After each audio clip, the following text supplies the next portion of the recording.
Assalamualaikum warahmatullahi wabarakatuh. Perkenalkan, saya Muhammad Muhlas Wibowo, mahasiswa S2 Pasca Sarjana Manajemen Pendidikan Islam IANU Kebumen. Pada kesempatan kali saya akan memperkenalkan Wali Songo dalam menyiarkan agama Islam di Pulau Jawa, pada khususnya Jawa Tengah. Jangan lupa simak dan tonton video ini sampai selesai, dan bagikan video ini kepada penonton lainnya. Mengenal Wali Songo dalam menyiarkan agama Islam. History of Islam Java oleh Muhammad Muhlas Wibowo. Jawa dikowo, barat diruat, Arab digarap.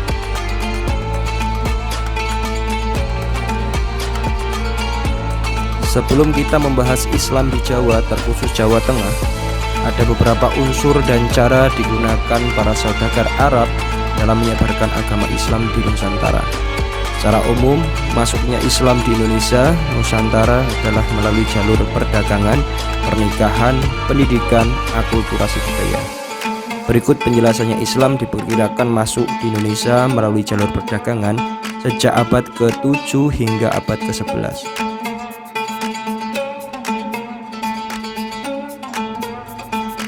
Masuknya Islam di Jawa Tengah. Bukti awal masuknya Islam di Jawa adalah ditemukannya makam Syarifah Fatimah binti Maimun di Gresik, Jawa Timur, yang berasal dari abad ke-11. Syarifah Fatimah binti Maimun diperkirakan sebagai keturunan Raja Hibatullah, salah satu dinasti yang berkuasa di Iran, Persia. Hal tersebut menunjukkan bahwa pada abad ke-11 atau mungkin bisa sebelumnya sudah terdapat kelompok Islam di pesisir utara Pulau Jawa. Masuknya Islam di Jawa Tengah oleh Wali Songo. Yang pertama, berawal dari kota Gresik. Penyebaran Islam melalui bergerak ke arah barat menembus kota Lamongan, dilanjutkan kota Tuban hingga akhirnya masuk ke Jawa Tengah. Wilayah Jawa Tengah menjadi pusat perkembangannya kebudayaan Islam menjelang akhir abad ke-15 Masehi, ketika Kerajaan Demak Bintaro berdiri. Yang kedua, Kerajaan Demak didirikan oleh Raden Fatah, putra Prabu Brawijaya kelima, penguasa terakhir Kerajaan Majapahit pada sekitar tahun 1478 Masehi. Raden Fatah membangun Kerajaan Demak dengan bantuan para Wali Songo atau Wali 9, termasuk gurunya yaitu Sunan Ampel. Kesultanan Demak terbukti menjadi kerajaan bercorak Islam pertama di Jawa yang mendorong perkembangan Islam yang diajarkan oleh para wali. Masuknya Islam di Jawa Tengah oleh Wali Songo. Yang ketiga, dilanjutkan dengan Kerajaan Pajang yang dipimpin oleh Sultan Hadiwijoyo, yang biasa dikenal dengan sebutan Raden Joko Tingkir. Dilanjutkan oleh Kerajaan Mataram Islam yang dipimpin oleh Panembahan Senopati Ingalogo Sayyidin Panottogomo Panembahan Sutawijoyo, putra Ki Ageng Pemanahan. Pengertian Wali Songo secara umum. Wali Songo adalah sebutan untuk 9 tokoh penyebar Islam di Pulau Jawa yang sangat berpengaruh dan dihormati oleh masyarakat. Mereka tidak hidup pada saat yang persis bersamaan, tapi mereka memiliki keterkaitan antara satu dan lain, yaitu keterkaitan darah atau hubungan antara guru dan murid.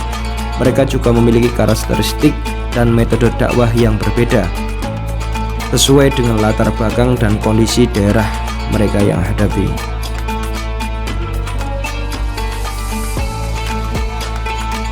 Mengenal Wali Songo lebih dekat.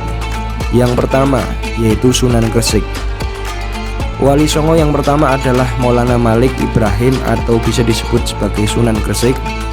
Beliau wafat tahun 1419 Masehi, yang menyebarkan pengaruhnya atau ajarannya di pesisir pantai utara Jawa Timur.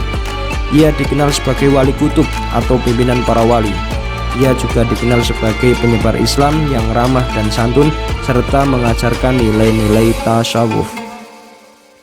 Yang kedua, yaitu Sunan Ampel. Wali Songo yang kedua adalah Sunan Ampel, wafat pada tahun 1481 Masehi, yang merupakan murid Sunan Gresik dan gurunya Raden Fatah. Ia mendirikan pesantren Ampel di Surabaya yang menjadi pusat pendidikan dan penyebaran Islam di Jawa Timur. Ia juga dikenal sebagai penyebar Islam yang bijaksana dan toleran serta menghormati kepercayaan dan adat istiadat masyarakat setempat. Wali Songo yang ketiga adalah Sunan Bonang, wafat pada tahun 1525 Masehi, yang merupakan putra Sunan Ampel dan saudaranya yaitu Sunan Derajat. Ia menyebarkan pengaruhnya di Tuban atau wilayah Rembang hingga Demak. Ia juga dikenal sebagai penyebar Islam yang berwibawa, berilmu, serta mengajarkan seni musik, gamelan, dan rebana sebagai sarana dakwahnya. Yang keempat adalah Sunan Derajat. Wali Songo yang keempat adalah Sunan Derajat, wafat pada tahun 1518 Masehi, yang merupakan putra Sunan Ampel dan saudaranya adalah Sunan Bonang. Ia menyebarkan pengaruh di Lamongan, Pacitan hingga Gresik.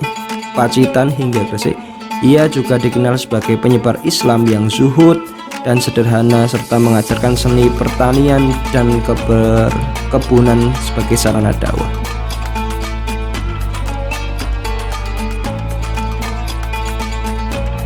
Yang kelima yaitu Sunan Kudus atau biasa disebut sebagai Syekh Ja'far Shothiq. Wali Songo kelima adalah Sunan Kudus, wafat pada tahun 1550 Masehi, yang merupakan murid Sunan Bonang dan sahabatnya adalah Sunan Kalijaga. Ia menyebarkan pengaruh di Kudus, Pati hingga Jepara. Ia juga dikenal sebagai penyebar Islam yang adil dan moderat, serta mengajarkan seni arsitektur dan kerajinan sebagai sarana dakwah. Yang keenam yaitu Sunan Kalijaga atau disebut juga Raden Mas Syahid. Wali Songo yang keenam adalah Sunan Kalijaga, wafat pada tahun 1568 Masehi, yang merupakan murid Sunan Bonang dan sahabat Sunan Kudus. Ia menyebarkan pengaruhnya di Demak, Kudus hingga Banten. Ia juga dikenal sebagai penyebar Islam yang cerdik dan kreatif serta mengajarkan seni wayang dan kesenian rakyat sebagai sarana dakwahnya. Yang ketujuh yaitu Sunan Muria. Wali Songo yang ketujuh adalah Sunan Muria, wafat pada tahun 1568 Masehi, yang merupakan putra Sunan dari Sunan Kalijaga atau saudara Sunan Gunung Jati.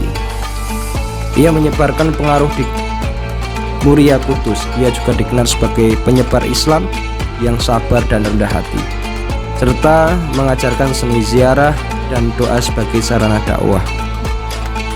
Yang kedelapan yaitu Sunan Gunung Jati. Wali Songo yang kedelapan adalah Sunan Gunung Jati, wafat pada tahun 1570 Masehi. Ia menyebarkan pengaruhnya di Cirebon, Banten hingga Sulawesi.